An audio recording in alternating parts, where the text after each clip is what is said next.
বন্ধুরা, আমি সোনালি কিচেন ও ব্লগিং চ্যানেলে আমি চলে এসেছি আপনাদের একটা নতুন রেসিপি দেখানোর জন্য। তো রেসিপির নাম হলো মটন কষা রেসিপি দেখানোর জন্য যে যে উপকরণের প্রয়োজন সেগুলো আমি তোমাদের দেখাচ্ছি, দেখতে থাকুন। দেখুন, প্রথমে নিয়েছি মটন, 1 কেজি 400 মটন নিয়েছি পেঁয়াজকে কুচিয়ে রেখেছি, নিয়েছি লঙ্কা গুঁড়ো, হলুদ গুঁড়ো আর মটন মশলা। দেখুন, মটন মশলা রেখেছি দই, রেখেছি প্রয়োজন মতো লবণ। দেখুন, প্রয়োজন মতো লবণ আমি রেখে দিয়েছি। দেখুন, রেখেছি আলু নিয়েছি, আলুকে কেটে রেখেছি। নিয়েছি রসুনকে আমি বেটে রেখেছি। নিয়েছি টমেটোকে আমি কুচিয়ে রেখেছি। নিয়েছি গোটা লঙ্কা নিয়েছি। দেখুন, দারচিনির টুকরো একটা নিয়েছি আদা বাটা, আদাকে আমি বেটে রেখেছি। আর নিয়েছি, দেখুন এই দিকে দেখতে থাকুন, আমি সরষের তেল কড়াইয়ের মধ্যে দিয়ে দিয়েছি। কড়াইটাকে বসিয়ে ওভেনের মধ্যে আমি গ্যাস অন করে দিয়েছি, দিয়ে সরষের তেল দিয়ে দিয়েছি। তেলটা আমার গরম হয়ে গেছে। তো আমি প্রথমে তুলে দিলাম একটা দারচিনির টুকরো,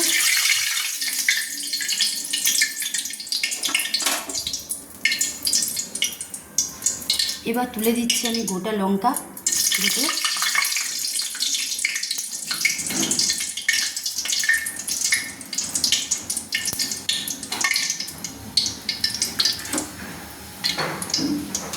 এবার দিচ্ছি আমি টমেটো কুচি। টমেটোটাকে আমি একটু নেড়ে নিচ্ছি।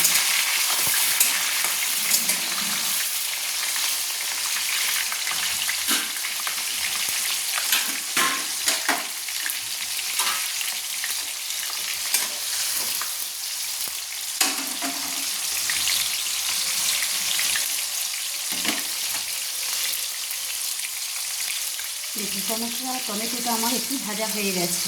তো এবার আমি পেঁয়াজ যে কুচিয়ে রেখেছিলাম সেই কোচানো পেঁয়াজগুলোকে আমি ঢেলে দিচ্ছি। তাই পেঁয়াজগুলো কুচিয়ে আমি পরিষ্কার করে ধুয়ে রেখেছিলাম, কোচানো পেঁয়াজগুলোকে আমি ঢেলে দিচ্ছি।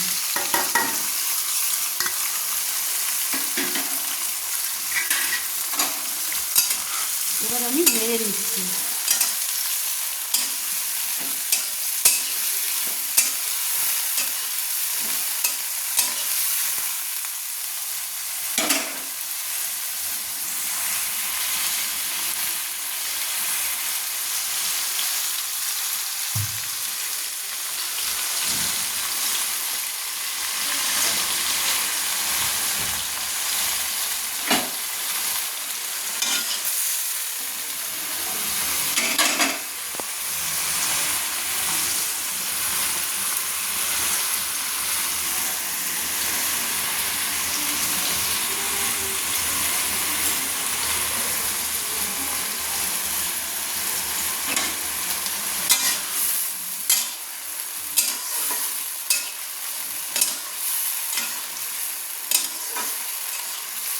পেঁয়াজটা একটু লাল লাল করে ভাজা হওয়া পর্যন্ত আমরা অপেক্ষা করব।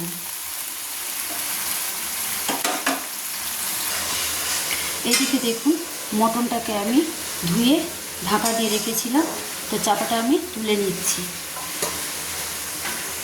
দেখুন, মটনটায় আমি তেল দিয়েছি, সর্ষের তেল দিয়েছি, টক দই দিয়েছি 1 চামচ, 2 চামচ, 3 চামচ টক দই দিয়েছি, লঙ্কা গুঁড়ো 2 চামচ দিয়েছি, হলুদ 1 চামচ গুঁড়ো 1 চামচ দিয়েছি, লবণ দিয়েছি 2 চামচ, আর সর্ষের তেল দিয়েছি।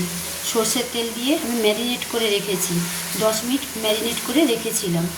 দেখুন, সব কিছু দিয়ে মাখিয়ে মটনটাকে মাখিয়ে আমি চাপা দিয়ে রেখেছিলাম, সুন্দর করে মাখিয়ে চাপা দিয়ে আমি রেখেছিলাম। এবার এটাকে আমি আবার একটু চাপা দিয়ে দিচ্ছি। দেখুন, পেঁয়াজটা আমার লাল লাল করে ভাজা হয়ে গেছে। দেখুন, আপনাকে আমি নেড়ে দেখাচ্ছি, লাল লাল করে ভাজা হয়ে গেছে। পেঁয়াজ থেকে একটা গন্ধ বেরাচ্ছে, সুন্দর বেরাচ্ছে। এবার আমি দিয়ে দিচ্ছি আদা বাটা, আদাটা বেটে রেখেছিলাম, দিয়ে দিলাম। একটু নেড়ে নিচ্ছি।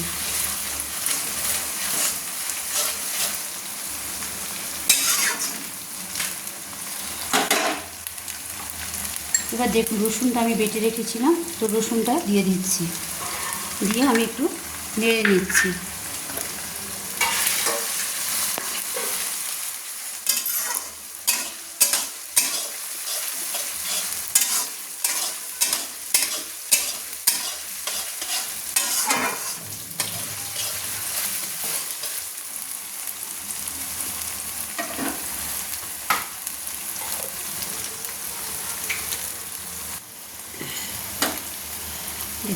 আমি পেঁয়াজ, আদা, টমেটো, লঙ্কা, টমেটো, রসুন বাটা যে দিয়েছিলাম আমি দিয়ে নেড়ে নিয়েছি। তো এগুলো আমার সমস্ত ভাজা হয়ে গেছে। তো আমি লঙ্কা গুঁড়ো, হলুদ গুঁড়ো যে রেখেছিলাম তো দিয়ে দিলাম। এই পেঁয়াজ কুচি সবার সঙ্গে আমি একটু দিয়ে দিলাম, দিয়ে আবার নেড়ে নিচ্ছি ভালো করে।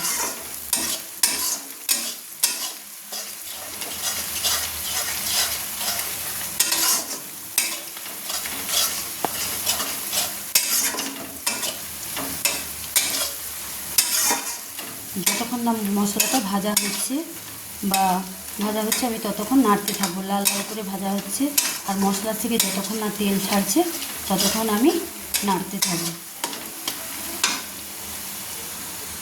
দেখুন, তো পেঁয়াজ কুচি, আদা কুচি সেগুলো বেটে যে দিয়েছিলাম, আমি সব মশলা যে বেটে দিয়েছিলাম আমি সবগুলো কি সুন্দর দেখুন লাল লাল করে ভাজা হয়ে গেছে।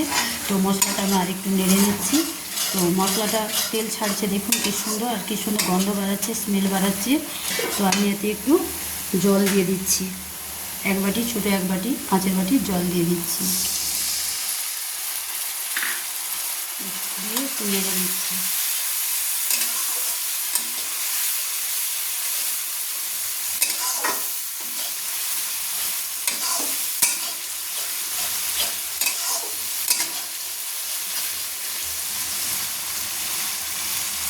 মশলাটা কমপ্লিট হওয়া পর্যন্ত আমরা অপেক্ষা করব।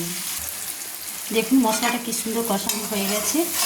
তো এবার আমি এতে মটনটা দিয়ে দেবো, তুলে দেবো। দেখুন কি সুন্দর লাল লাল করে কষানো হয়ে গেছে, কী সুন্দর তেল ছাড়ছে, স্মেল বেরাচ্ছে, গন্ধ বেরাচ্ছে। এবার আমি দেখুন এদিকে দেখুন মটনটা যে আমি সব কিছু মশলা দিয়ে ম্যারিনেট করে রেখেছিলাম, অর্থাৎ মাখিয়ে রেখেছিলাম, প্রায় 10 মিনিট মাখিয়ে ঢাকা দিয়ে রেখেছিলাম। সেই মটনটা এবার ওই মশলার সঙ্গে কড়াইতে তুলে দিচ্ছি।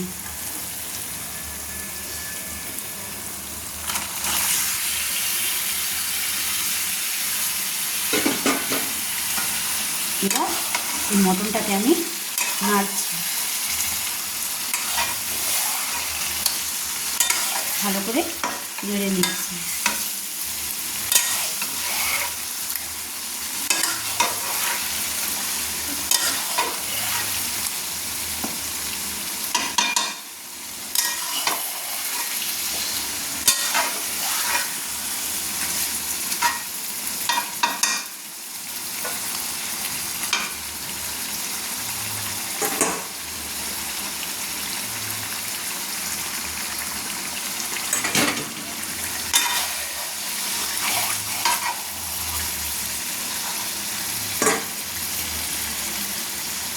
এবার আমরা এই মটনটা একটু কষানো পর্যন্ত আমরা অপেক্ষা করব।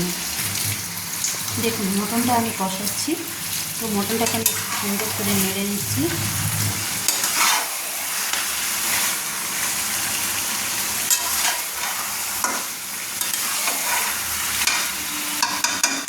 তো এর মধ্যে এই মটনের মধ্যে আমি দেখুন আলুগুলো যে কেটে রেখেছিলাম, ধুয়ে পরিষ্কার করে রেখেছিলাম, সেগুলো তুলে দিচ্ছি।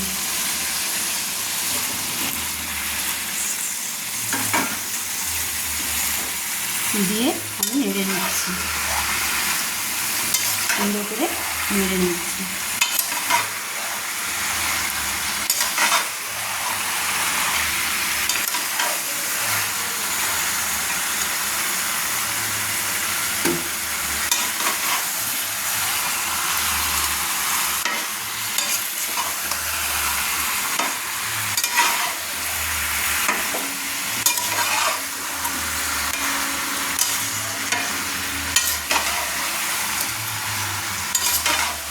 দেখুন আমার নাড়া হয়ে গেছে, মটন আলু আমার নাড়া হয়ে গেছে সুন্দর করে। এবার আমি কষানোর জন্য আমি একটা চাপা দিয়ে ঢাকা দিচ্ছি।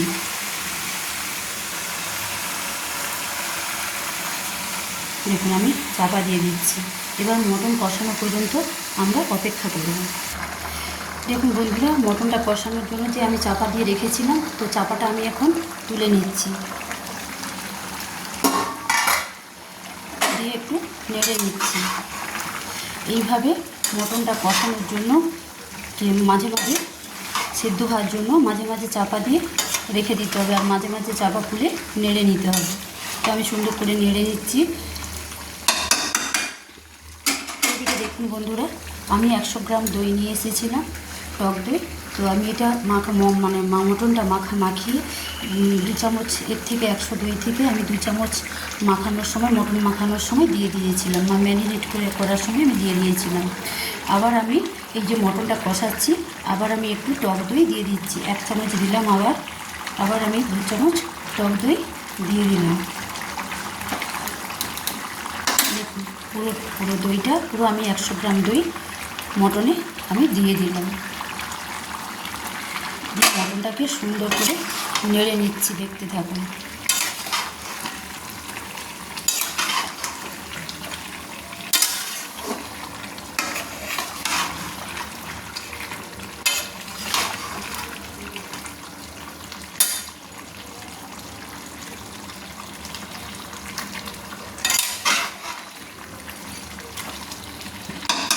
আমি সুন্দর করে নেড়ে নিয়েছি। আবার আমি মটনটা কষানোর জন্য আবার আমি চাপা দিয়ে দিলাম। তো কিছুক্ষণ চাপা রাখছি, 5 মিনিট পরে আবার ফিরে এসেছি। দেখুন বন্ধুরা, আর মটনটা কষানোর জন্য আমি 10 মিনিট অপেক্ষা করেছিলাম, 10 মিনিট চাপা দিয়ে রেখেছিলাম। 10 মিনিট পর আমি আবার ফিরে এলাম, দেখি কেমন মাংসটা কষানো হয়েছে, বা মাংসটা কেমন সেদ্ধ হয়েছে। দেখুন মশলার সঙ্গে মটনটা কেমন হয়েছে, দেখুন আমি নাড়ছি।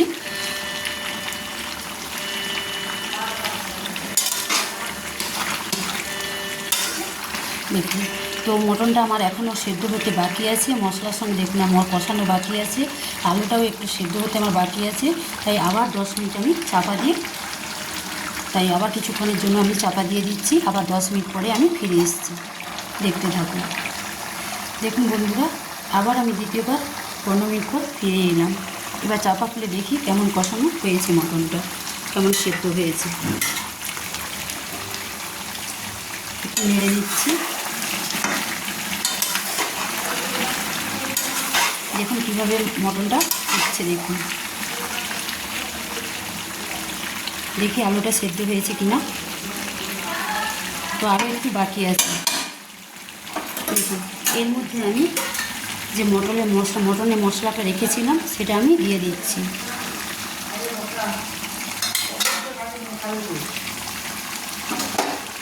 দিয়ে একটু নেড়ে নিচ্ছি।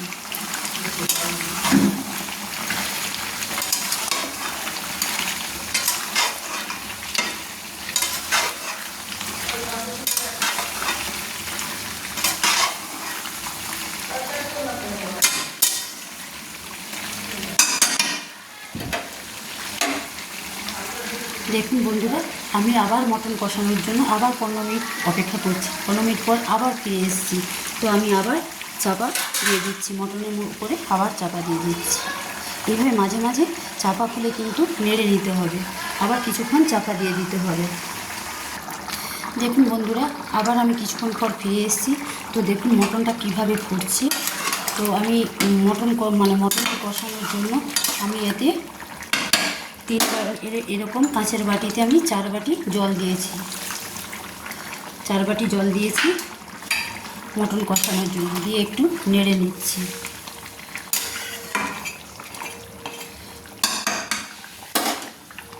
আবার আমি চাপা দিয়ে দিচ্ছি। আমি কোনো প্রেশার কুকারের সিটি দিই না, আমি কড়াইতেই রান্না করছি, কষিয়ে রান্না করছি, কড়াইতেই সেদ্ধ করছি। তো আরও কিছুক্ষণ আমি অপেক্ষা করব মটন কষানোর জন্য। দেখুন বন্ধুরা, আমি কিছুক্ষণ পর আবার ফিরে এসেছি। তো মটনটা আমি সেদ্ধর জন্য অপেক্ষা করেছিলাম, আলুটা সেদ্ধ হওয়ার জন্য অপেক্ষা করেছিলাম। এবার চাপাটা খুলে দেখছি কেমনভাবে মটনটা কষানো হয়ে গেছে। দেখুন দেখুন বন্ধুরা, মটনটা কেমনভাবে সুন্দর ফুটছে। দেখুন আমি একটু নেড়ে নিচ্ছি। তো মটন কষানো আমার হয়ে এসছে, তো আমি একটু নেড়ে নিচ্ছি। দেখুন আলুটা আমার সেদ্ধ হয়ে গেছে। এই যে দেখুন আলুটা আপনাদের কেটে দেখাচ্ছি। দেখেছেন বন্ধুরা, আলুটা আমার সেদ্ধ হয়ে গেছে। তো মাংসটাও আমার সেদ্ধ হয়ে গেছে। দেখুন সুন্দর মাংসটা আমার সেদ্ধ হয়ে গেছে। দেখুন মাংসটা আমার সুন্দর সেদ্ধ হয়ে গেছে। তো দেখতে থাকুন মাংসটা কী সুন্দর, মটনটা আমার কী সুন্দর সেদ্ধ হয়ে গেছে, আলুটাও সেদ্ধ হয়ে গেছে। তো মটন কষানো আমার একদম রেডি হয়ে গেছে। তো আমার কিছুটা আমার লবণ একটু কম হয়ে গিয়েছিল, তাই আমি আমার আরেকটু লবণ দিয়ে দিচ্ছি। আপনারাও আপনাদের প্রয়োজন মতো লবণ দিয়ে দেবেন। আমার মটন কষানো একদম রেডি। এবার আমি গ্যাসটাকে অফ করে দেব, কড়াইটাকে নামিয়ে নেব। এইভাবে দেখুন বন্ধুরা, আমার মটন কষানো একদম রেডি। দেখেছেন, একদম কমপ্লিট মটন কষা, একদম কমপ্লিট মটন রেসিপি, একদম কমপ্লিট আমার। তো আমি গ্যাসটাকে অফ করে দিচ্ছি। দেখুন মটন কষানো একদম কমপ্লিট, আমি নামিয়ে নিচ্ছি কড়াইটাকে। দেখুন আমার মটন কষা একদম কমপ্লিট হয়ে গেছে। তো আমি গ্যাস অফ করে আমি নামিয়ে নিয়েছি মটন কষাটা। দেখুন কি সুন্দর হয়ে গেছে। তো আমি এভাবে সিটি না দিয়ে রান্না করেছি, কড়াইতেই আমি রান্না করেছি। কড়াইতেই আমি মটন কষিয়েছি, মটন সেদ্ধ করেছি, আলু সেদ্ধ করে মানে মশলার সঙ্গে সেদ্ধ করে কষিয়ে আমি রান্না করেছি। তো আপনারাও এভাবে মটন কষা রান্না করে খাবেন, রান্না করে খেয়ে আমাকে কমেন্টস এবং লাইক করে জানাবেন কেমন হয়েছে। তো আমি আজকের মতো বাই। তো আমি আবার ফিরে আসবো নতুন রেসিপি দেখানোর জন্য। তো আপনারা লাইক এবং কমেন্ট করতে থাকুন। তো মটন কষা কেমন হয়েছে লাইক এবং কমেন্ট করে জানাবেন। নতুন রেসিপি দেখানোর জন্য আপনারা লাইক এবং কমেন্ট অবশ্যই করবেন। আমার মটন কষা একদম কমপ্লিট।